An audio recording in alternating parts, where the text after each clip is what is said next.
Hey?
This is a renewed smartphone sold on back market by expert refurbishers.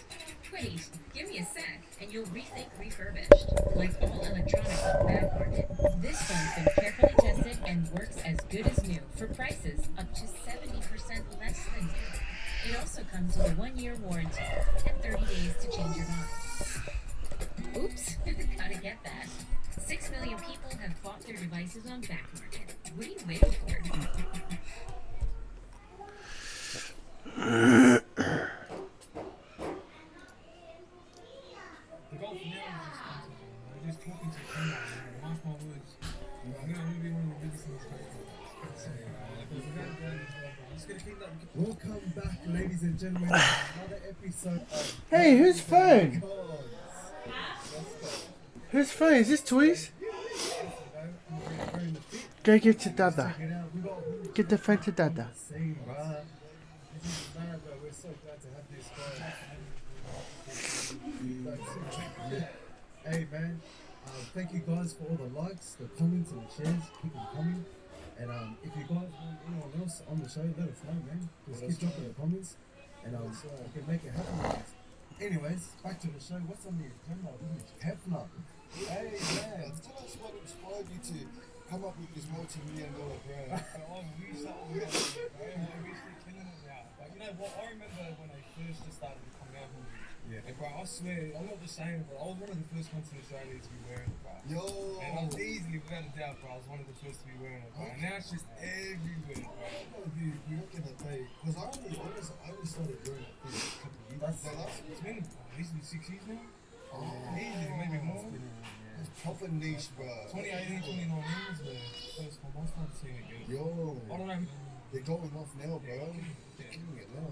I'm gonna let you know. I'll just start wearing this stuff now. Okay, this guy's a funny cunt. He pulled all the good rich like me. Hey, to start off, actually before we dive into the questions, just briefly introduce yourself. Like, what's your background? Where you from? Introduce yourself. For those that don't know, my name is Caleb, more commonly known as Stephen Chef. I'm from Western Sydney, Mount Druitt. First started off as a rapper, that's what I'm more commonly known as, but kind of started to take a bit of a turn to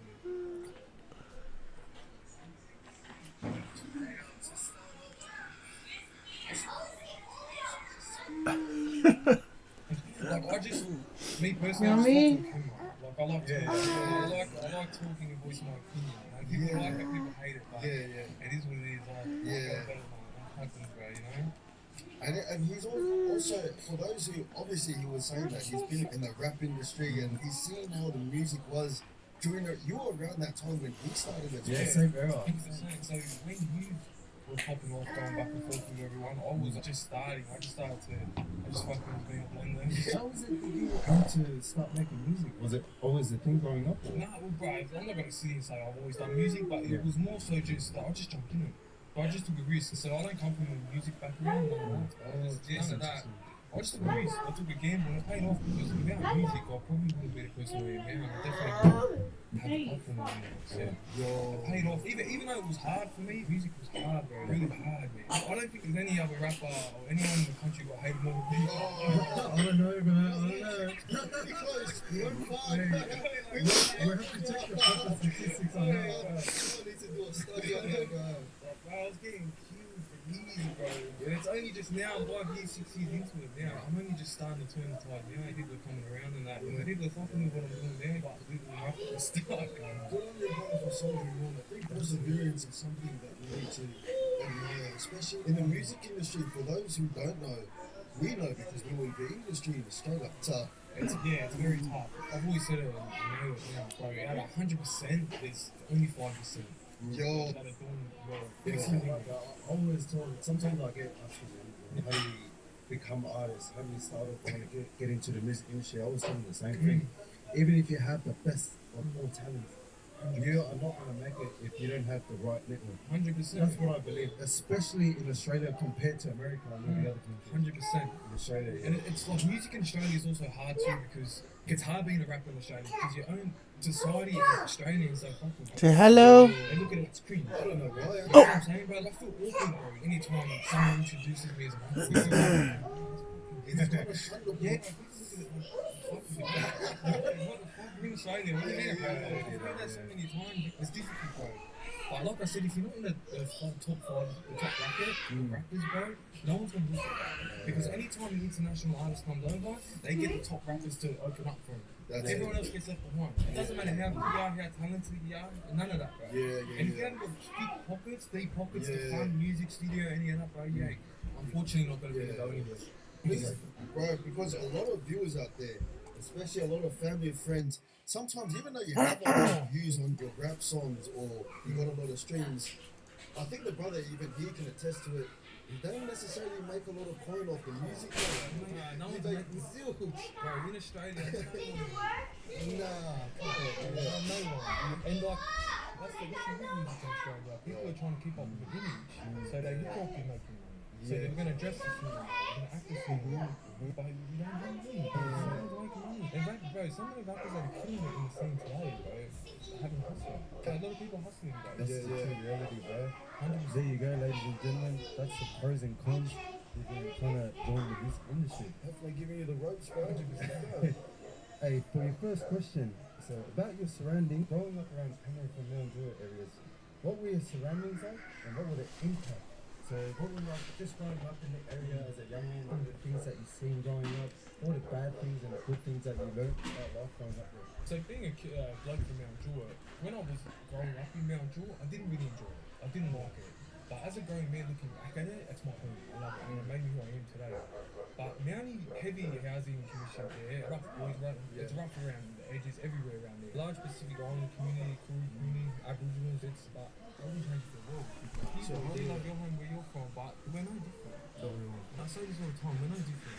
You might, like, when I think of West Side, I think cars, fast cars, flashy stuff, nice houses, we're dirt bikes and housing commission, patios, you're opposite, but people are the same. Because you're no different from Arizona. You know what I mean? We're all the same like that, bro. That's the fact. Speaking of islanders around Penrith and Mount Druitt areas, so obviously you're a white kid, you're a white bloke in Penrith, and you had an influence on the islanders, or you were hanging around a lot of the islanders back then, I heard. And what was it like growing up around Tongan and islanders in general? So, like, where I'm from, Wilmot was nothing but islanders and true. And Kooris, Indigenous, Aboriginals. So I grew up with Tongan when I was white, basically. My best mate was Tongan. We went to school with Tongans, the Samoans, everyone. But I grew up around the Pacific Islanders my whole life because I didn't really, like, real talk, I didn't really have a good relationship with my parents and that, so I lived with my mate growing up. And he lived with me, it was back and forth, and his dad was a pastor at a church. And so I went to church there my whole life and I was raised with them. But as it stands, a lot of boys today, they go to church, but they have a different life as well. So we were engaging in crime and being part of gangs and stuff like that. But around the time, the Pacific Islander gangs when I was younger were heavy duty, bro. They went to be fucking around. And a few weddings you mentioned, there was gang was around that time as well. Gang raid was around, but prior to gang raid, I actually saw gang raid was around. You had full-blooded islanders, you had soldiers in red, you had NFP. There was a lot. You even had FTA. They were from Penrith, from Adelaide. They were dangerous boys too.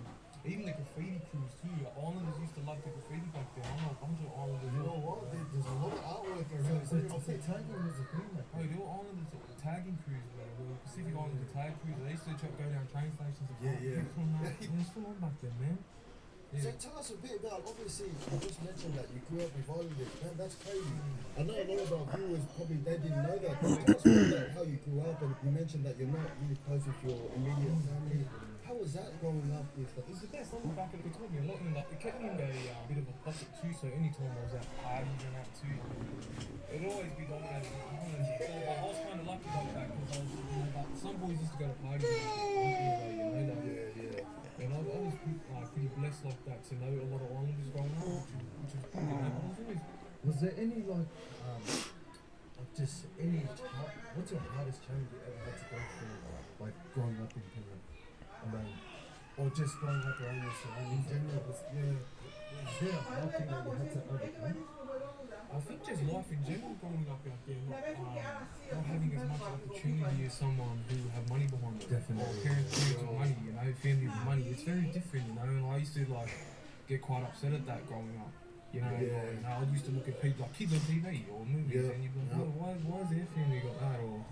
And it's not until you get older you start to understand that that's not how life works. Like you do what you can. Money's not everything. That too. Money's definitely not everything, but it helps. Yeah. You know what I mean? It helps. You make do with what you can, whatever 100%. cards you dealt with. 100%. Money isn't all in life, but it definitely helps. Definitely helps, bro. 100%. But when you buy everything in the world, or when you can afford everything in the world, come on. That's where your heart. That's where it's better to have a heart. Yeah. To be a good person. This gonna be a real one. We're gonna have to sit there slow-mo on that. This guy's doing some research right now. That's bad. We've really pretty much outlined your background growing up. Let's fast forward a bit to when you were in prison. So speaking of prison, what was your experience like in prison? I think a lot of especially the ones that are following Bros and Cons, everyone likes to hear a bit about the jail yards. So what was your prison experience like? Fucking shit. That's what I want to hear, bro. Don't get me wrong, it was up and down. It's up and down. I'm not going to sit here and say it's the worst. Because we actually, Australian prison's actually quite easy in comparison to overseas prisons. Yeah, true. Bro, I've seen that a lot, bro. I've seen that a lot. Our accommodation is second to none. We get looked after, The only fact you have to take away from it is how dangerous it can become. It's not, at any given time, any given time, you can literally feel it in the air when something's about to kick off. No one needs to say anything, nothing, and it can just happen. But as for my experience, bro, it was a bit of a struggle, it was a bit of a struggle. Just more so I kind of knew the second I got in there that I didn't want to be in there no more, but unfortunately I still had a bit to go. That's mad that you see it that way. For those who don't know, I actually, apart from a couple of nights overnight waiting to get out of bail, I never actually spent time in Big Boys.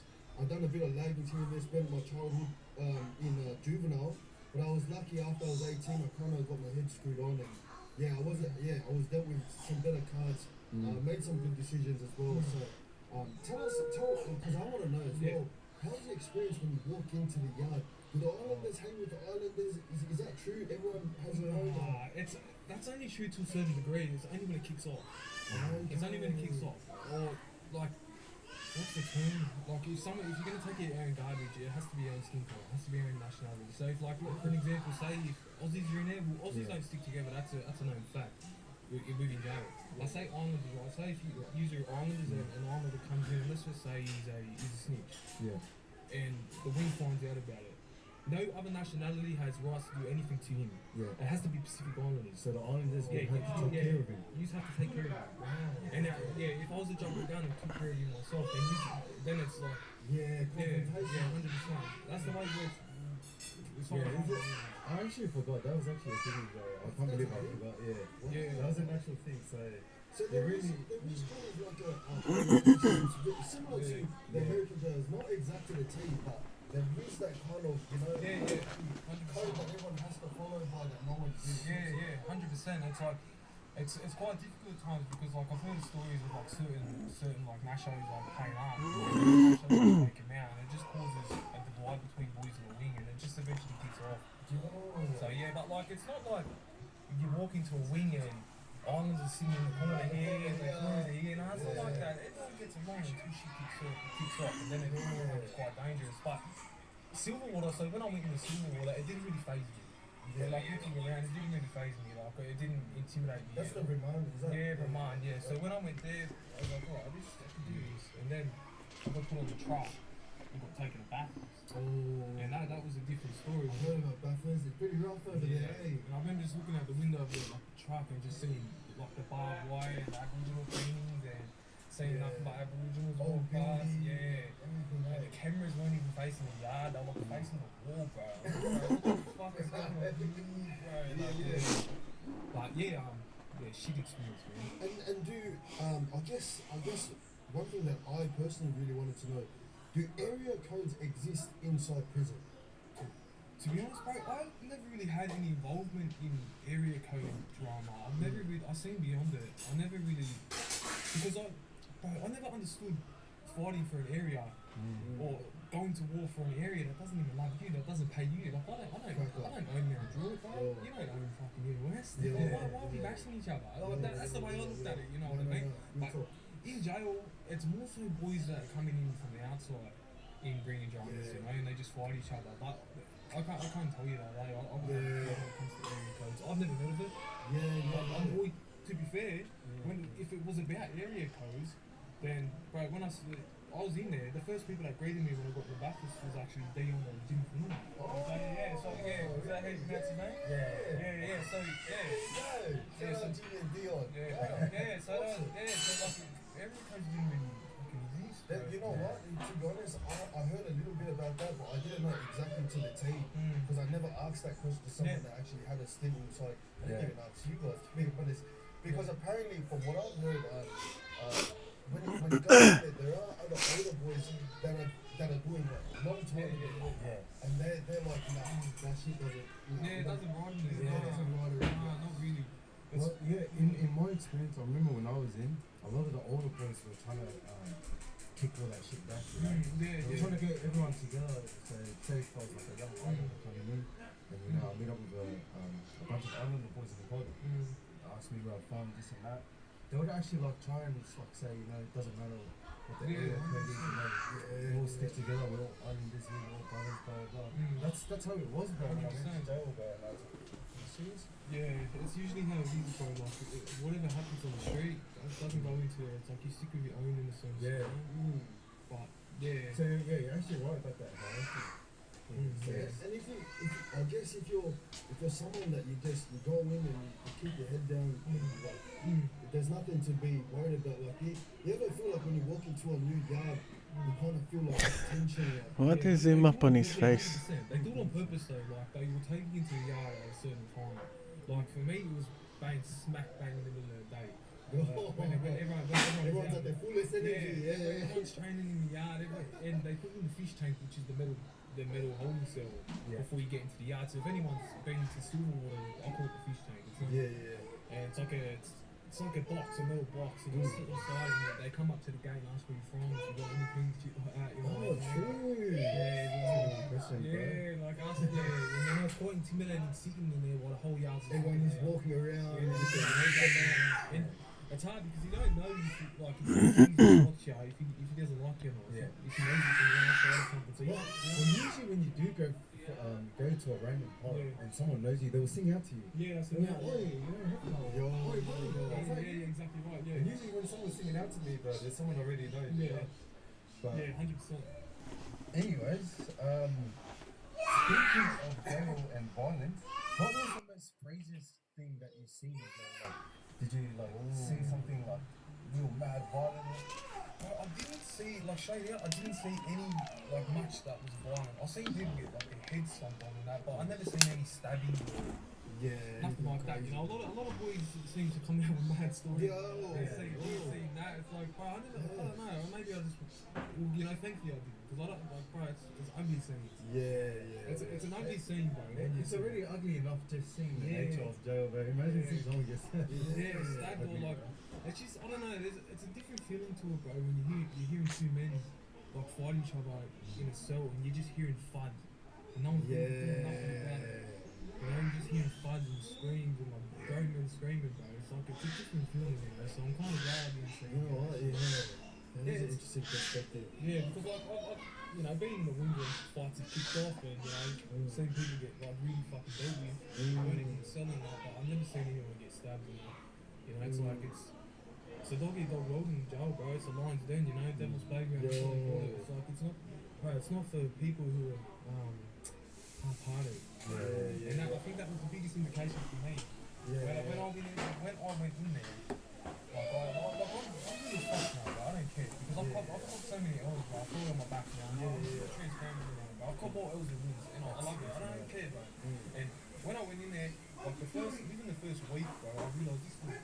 I go, I've got to stop with whatever the fuck I'm doing, bro. Whatever mask I've got on, whatever person I think I am, because I'm not. Because there's people in there that take it seriously. They take lying seriously, bro. They really have hunger for hurting people. And like, everyone's gangster. Everyone's crazy. Everyone's the best fighter until they put in front of until they put in front of someone that really can fight. That really can gangster on, you know? That's my other thing. Yeah, bro. Big respect, bro. Is that I it? spoke a little bit on that as well, Oh. on TikTok as well. I replied on a comment. Someone was like, I don't know, someone was talking about doing Doing the most time in jail. making fun of the brothers because they're trying to give out advice because they've only done 2 years. And like they're acting like, brother, I don't think someone that has done 1 week, like he was saying, it only took him how many days to know that he wasn't from. Someone that's only done a couple of days will know enough to tell you this is rubbish. 100%, bro. One day. Hello, baby. Mwah. Why is it the flex? Yeah, I know. This is what we're gonna change the No, baby. change No. the perspective on jail. Yeah. It's a badge of honor to go to jail. No. And like I was like stupid kid Yeah. I want to get respect of people. No, I hate bringing up to people that I've been to jail, bro. As much as I hate to bring it up, but I actually hate saying that, you know, I've been to jail before, but fuck, if someone asks me, then I'll give them my straight answer, but I'm not going to go out there and say, oh, lad, I've been to jail, blah, blah, blah. 100%.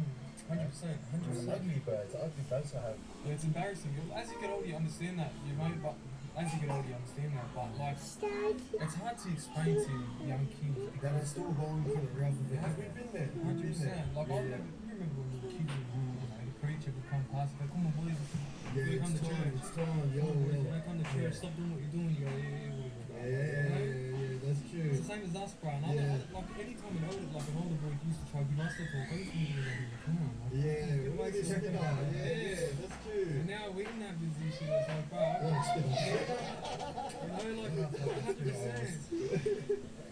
Yeah, everyone's gonna walk the walk, unfortunately. It's just the way it is. Unfortunately, that's the way it is. I'm really glad that we're talking about this because obviously for some people it comes too late. Yeah, to change. 100%. And I feel like even though we are coming with a better mindset that will be perceived as an older mindset, but we're still young. 100%. And I guess the narrative I'm trying to change is I want people to be able to find that change faster. Because I know everyone's going to have to find their way eventually on their own. I just want them to find it quicker. Because the quicker you guys find it, that's one less person in the system. That's right. Yeah, exactly right. 100%, bro. 100%. 100%. I'd say one of the first steps to taking that would be probably trying to change your surroundings. I always tell my mates this as well. Like even if it has to do with like healthy fitness, you know, I always tell them the same thing. If you're struggling to lose weight, some of the main reasons because of people you hang around Everyone's with. eating pizza. Everyone's eating pizza, everyone's eating brownies. What option do you have if 5 people there are eating brownies every night? You're going to be the next person to eat brownies. It doesn't matter if you're doing burpees.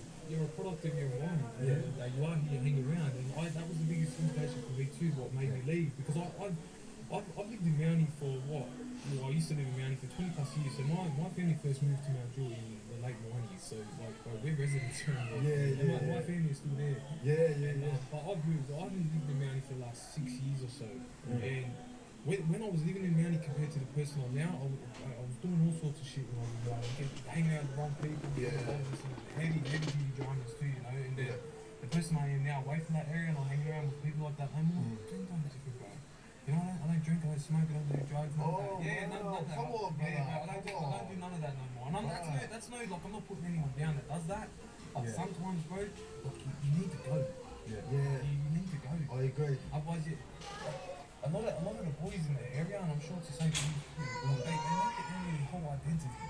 You know, like it's all about areas, bro. I want to defend my area far from here. I want to be a gangster. Bro, if you wanted to go and do that, like, bro, at least stay at the same thing. At least, you know, doing Alright, look at him, the magician, bro. the whole time I was trying to be a rapper, bro, and fucking wasting time fighting areas or fighting boys or doing games. And the whole time I could be an apprentice. I could own my business by now, I could own this by now, I could own this, you know, these are things I learned along the way, bro. And that's why I try to tell these boys, it's okay to be a fucking gangster, I do what you gotta do. Bro, like, learn something on the side, bro. Don't wait until it's too late. You gotta set up a background. Because, bro, the world's cruel to broke men. To broke men. The world doesn't like broke men. You can be a good looking woman and be broke, and some rich man's gonna pick you up. Yeah. But you can't be an ugly broke man because no one's gonna want you. No, sir. That's the sad truth, bro. Yeah. And that's bro, like, I'm even seeing myself out saying this shit. That's crazy. Wow. He's just spitting crazy facts right now, bro. Like, it's unreal, bro. You know what? There's a mad quote on that that I heard, and this is probably one of my favorite quotes I've ever heard. Don't spend your life chasing butterflies. Build a beautiful garden, and it will attract the butterflies. And if it doesn't matter because you have a beautiful garden. 100%. So that just attests to like the background foundation, and I think as a man, like women and children rely on us to have that mindset already that we have to provide regardless. Yes, okay, you want to be a gangster and fight, but you gotta have your own side. You have to, 100%. You have to. Only a flood would it. Yeah, 100%. Yeah, a lot of people fucking get the priorities back to front. But I was that person too. Same. Yeah. Hey man, there's this video I've seen of you on one of your Instagram reels that popped off really well, and I thought you had a pretty good statement there. It was something about Aussies that didn't have other Aussies back. You know, if it came up to a fight, you know, just elaborate for us on that. Like, what was it? What were you thinking when you were saying that? Like, what's it like? Or even your experience in prison, what was it like seeing the Aussies in their race in prison? Were they like backing each other? Yeah. Were they hanging around each other? Well, yeah, it's known with inside and outside that Aussies don't back each other. Aussies don't back each other. Not the way Islanders back each other. Not the way the Lebos back each other. Yeah.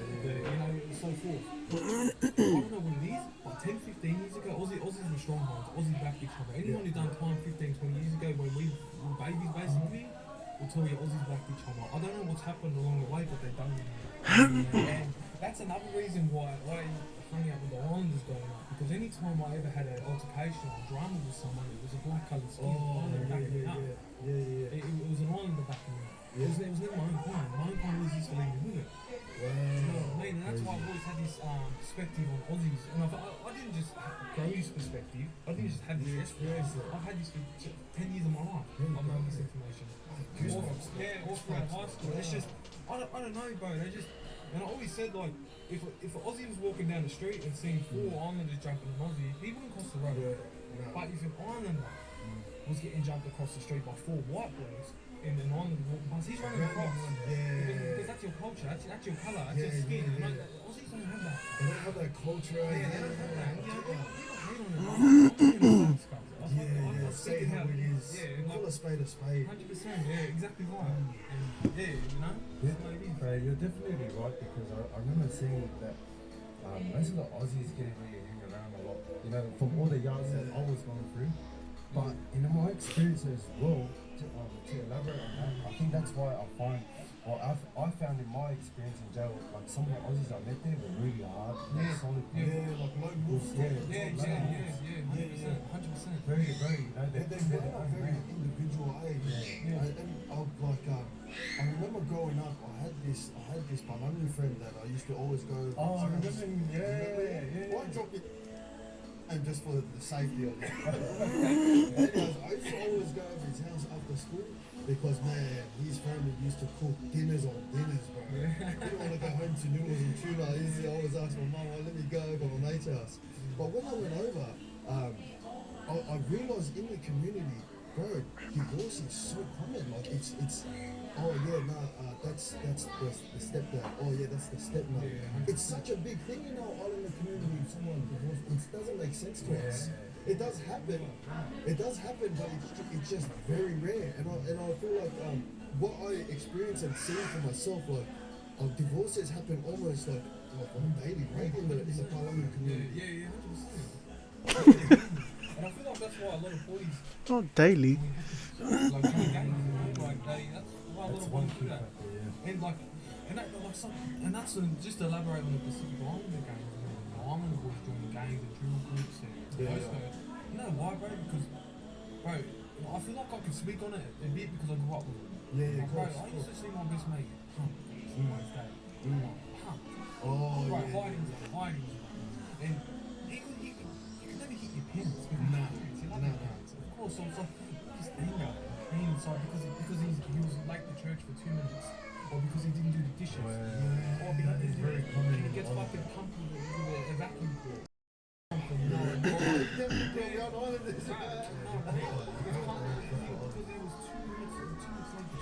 Alright lads, if you want to watch the rest of this live, I'll be going live on Twitch for the rest of this podcast. My Twitch